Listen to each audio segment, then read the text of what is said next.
Mengejutkan, di Turki, Erdogan bantu rakyatnya 223 triliun rupiah. Indonesia, Jokowi, mengapa belum lockdown? Turki, pada hari Rabu 18 Maret 2020, meluncurkan paket bantuan untuk rakyatnya senilai 100 miliar lira Turki atau senilai 15,4 miliar US dollar atau 232 triliun rupiah untuk mengatasi dampak ekonomi akibat COVID-19. Presiden Recep Tayyip Erdogan mengumumkan paket itu untuk mencakup penundaan pembayaran utang dan pemotongan pajak di berbagai sektor. Keputusan ini diambil setelah pertemuan Erdogan mengenai langkah-langkah untuk melawan pandemi di istananya di Çankaya di Ankara. Jadi, subsidi apa saja yang telah diberikan Erdogan? Pajak pertambahan nilai atau PPN untuk penerbangan domestik telah dipotong menjadi 1% dari 18% untuk periode 3 bulan, kata Erdogan. Erdogan menambahkan bahwa pajak akomodasi juga tidak akan diberlakukan hingga bulan November. Tak sampai di situ, premi jaminan sosial dan pengurangan PPN telah ditangguhkan. Tak tanggung-tanggung selama 6 bulan di berbagai sektor, termasuk retail, mal, baja besi, otomotif, logistik, dan tekstil, katanya. Selain itu, pembayaran kredit untuk perusahaan yang menghadapi gangguan arus kas karena COVID-19 akan ditunda selama 3 bulan. Kami akan memberikan dukungan tambahan kepada perusahaan-perusahaan itu ketika dibutuhkan, kata Presiden Erdogan. Dia mengatakan pembayaran kredit pengrajin untuk memberi pinjaman negara Halkbank juga akan ditunda selama 3 bulan tanpa bunga. Hal ini dilakukan untuk mempertahankan tingkat pemanfaatan kapasitas. Pemerintah telah memutuskan untuk memperluas dukungan keuangan untuk stok bagi para eksportir. Erdogan menambahkan, Erdogan juga menggandakan batas dana jaminan kredit menjadi 50 miliar lira Turki atau 7,70 miliar US dollar, naik dari 25 miliar lira. Dia mendesak pengusaha untuk mendorong model kerja yang fleksibel dan jarak jauh untuk membendung penyebaran virus. Kami akan mendorong pakai kredit untuk warga negara dalam kondisi yang menguntungkan, kata Erdogan. Erdogan menambahkan, gaji minimum pensiun juga akan dinaikkan menjadi 1.500 lira Turki atau sebesar 231 US dollar atau 3,5 juta rupiah. Turki mengumumkan kematian pertama COVID-19 pada Selasa 17 Maret malam waktu setempat. Hal itu disampaikan Menteri Kesehatan Turki, Fahrettin Koca, dalam jumpa pers dilansir dari Anadolu Agency, Rabu 18 Maret. Presiden Turki Erdogan bergerak cepat.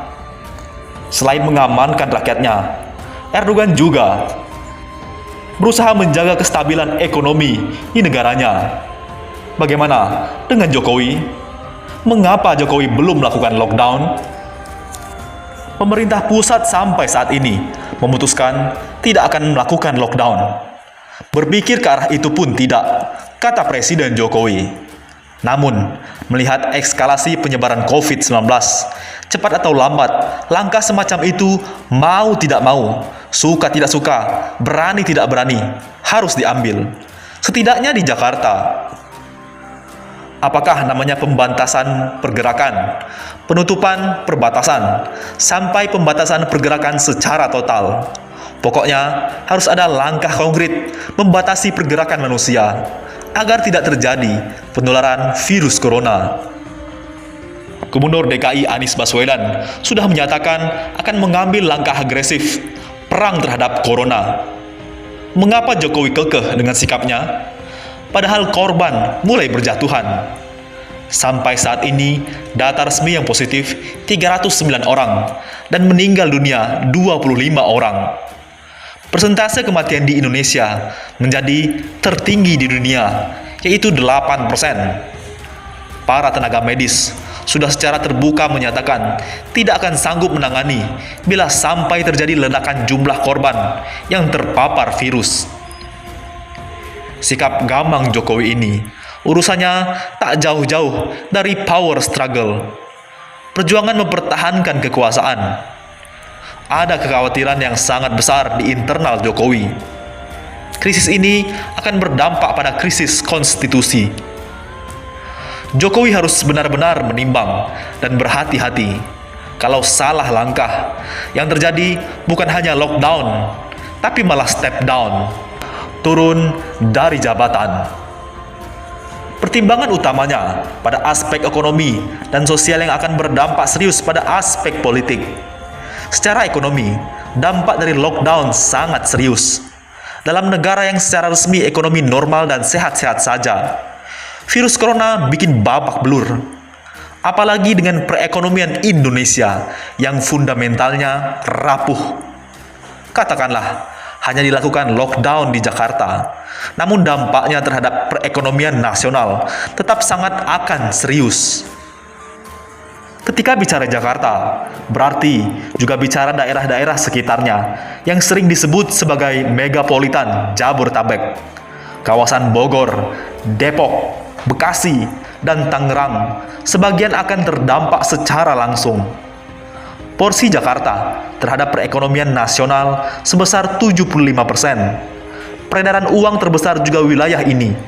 Ekonomi Jakarta mandek, ekonomi nasional juga akan mandek. Total jumlah penduduk di Jabodetabek sekitar 30 juta.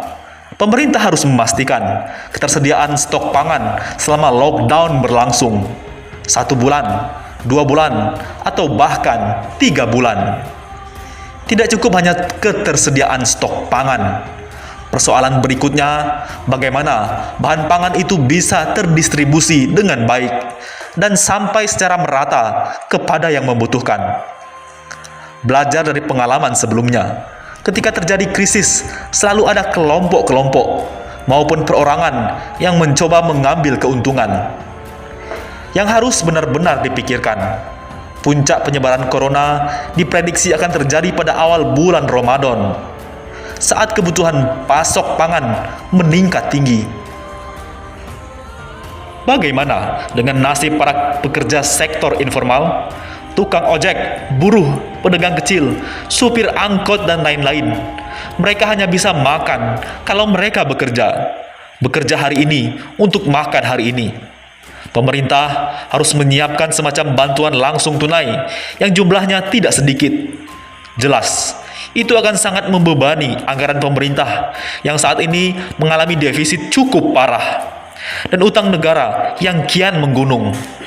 Belum lagi persoalan ikutan lainnya. Seorang supir online mengirim surat terbuka kepada Jokowi. Bagaimana nasib kredit mobil mereka bila sampai tidak bekerja? Perusahaan leasing akan menarik mobil mereka. Padahal, pada mobil itulah periuk nasi mereka bergantung. Bagi kami dan jutaan rekan-rekan pengemudi lebih takut mati kelaparan daripada mati karena COVID-19. Mati kelaparan lebih menyakitkan dan memalukan, Pak, tulis supir bernama Ganda Silalahi itu.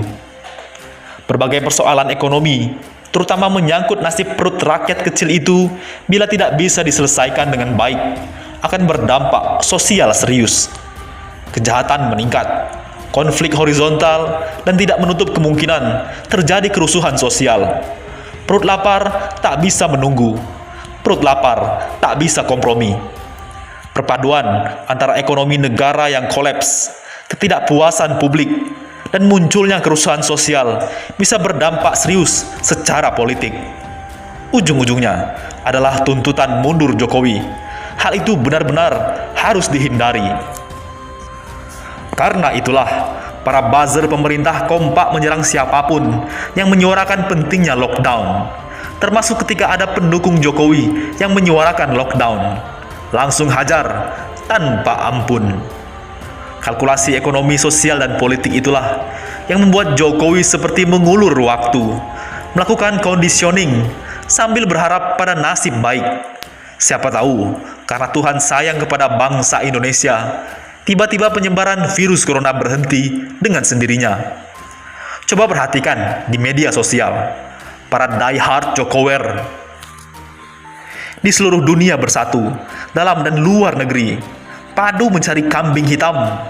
Sasarannya siapa lagi kalau bukan Gubernur DKI Jakarta, Anies Baswedan. Mereka menggoreng isu Anies sebagai pejabat yang menyebar ketakutan ke publik. Potongan pernyataan Anies bahwa pembatasan transportasi umum di Jakarta sebagai pesan efek kejut bagi warga Jakarta disebar secara masif. Sejumlah pendukung Jokowi juga berencana berunjuk rasa ke Balai Kota DKI. Dengan mendiskreditkan Anies, mereka setidaknya akan mendapat dua keuntungan. Pertama, mendapat kambing hitam. Sasaran tembak beralih dari Jokowi ke Anies. Kedua, berhasil mendowngrade Anies yang saat ini mendapat panggung gemerlap karena kesigapannya menangani virus corona. Masalahnya, sampai kapan Jokowi bertahan tidak melakukan lockdown atau apapun namanya?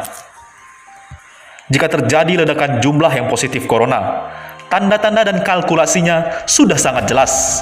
Maka dipastikan, ongkos politik yang harus dibayar Jokowi jauh lebih mahal, sangat mahal malah. Bagaimana menurut pendapat Anda?